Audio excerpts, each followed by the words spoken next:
থেকে পালাই না, দেশ থেকে পালাবো না।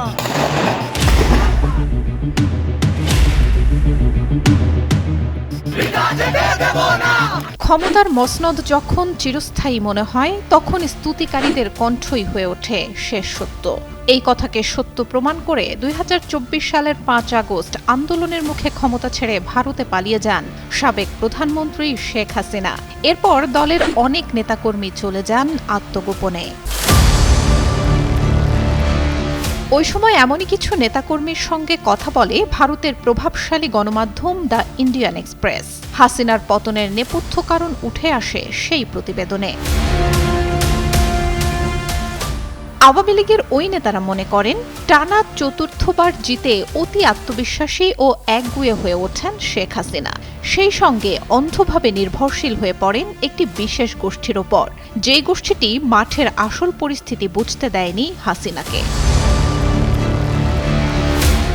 AKS অর্জন করল গিনেস ওয়ার্ল্ড রেকর্ডস। AKS নেতাদের মতে, হাসিনার পতনে নেতৃত্ব দিয়েছিলেন আওয়ামী লীগের ৩ জ্যেষ্ঠ নেতা। তারা হলেন আওয়ামী লীগের সাধারণ সম্পাদক এবং সাবেক সড়ক পরিবহন ও সেতুমন্ত্রী ওবায়দুল কাদের, সাবেক স্বরাষ্ট্রমন্ত্রী আসাদুজ্জামান খান কামাল এবং বেসরকারি শিল্প ও বিনিয়োগ বিষয়ক সাবেক উপদেষ্টা সালমান এফ রহমান। হাসিনাকে একেবারে অবরুদ্ধ করে রেখেছিল এই গ্যাং অফ থ্রি, অথচ এদের উপরই ছিল হাসিনার অন্ধবিশ্বাস। আন্দোলনের শুরু থেকেই উস্কানিমূলক রাজনৈতিক বক্তব্য দিয়ে আগুনে ঘি ঢেলে আসছিলেন ওবায়দুল কাদের। দলের সাধারণ সম্পাদক হওয়া সত্ত্বেও মাঠ পর্যায়ের নেতাকর্মীদের মনোভাব ও সাধারণ মানুষের ক্ষোভ দলীয় প্রধানের কাছে উপস্থাপন করতে ব্যর্থ হন তিনি। অন্যদিকে আইনশৃঙ্খলা রক্ষাকারী বাহিনীকে আন্দোলন দমনে অতিরিক্ত বল প্রয়োগ ও কঠোর পদক্ষেপ নেয়ার নির্দেশ দেন সাবেক স্বরাষ্ট্রমন্ত্রী আসাদুজ্জামান খান, যা আরও ক্ষুব্ধ করে তোলে সাধারণ মানুষকে। পরিস্থিতি নিয়ন্ত্রণে আছে বলে বারবার দাবি করা হয় স্বরাষ্ট্র মন্ত্রণালয় ও গোয়েন্দা সংস্থাগুলোর পক্ষ থেকে। এতে বিভ্রান্ত হন শেখ হাসিনা।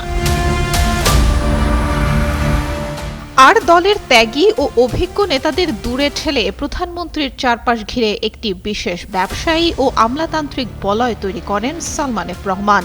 দেশের ব্যাংকিং খাতের দুরবস্থা ও অর্থনৈতিক সংকট সম্পর্কে সঠিক তথ্য আড়াল করেছিলেন সাবেক এই বেসরকারি শিল্প ও বিনিয়োগ উপদেষ্টা। পরিস্থিতি আরও খারাপ হয় যখন পুলিশের গোয়েন্দা শাখার সদস্যরা ছাত্র নেতাদের তুলে নিয়ে ভয়ভীতি দেখিয়ে আন্দোলন প্রত্যাহারের প্রতিশ্রুতি আদায় করে। নেতাদের দাবি, এই কৌশলই শেষ পেরেকটি ঠুকে দেয় কফিনে। দেশ ছাড়তে বাধ্য হন শেখ হাসিনা। নেতারা বলেন, দুর্নীতি, চাঁদাবাজি, নির্যাতন ও পুলিশের নিষ্ঠুরতায় জনগণের মধ্যে যে ক্ষোভের সৃষ্টি হয়েছিল তা বুঝেছিলেন অনেকেই। তাদের মতে, গ্যাং অফ থ্রির ভুল তথ্য আর উস্কানিমূলক রাজনীতির মাশুল গুনতে হয় পুরো দলকে। উল্টে যায় সিংহাসন, নেতাকর্মীরা পড়ে রন অতল গহ্বরে। সুলতানা সুরমা, যুগান্তর নিউজ।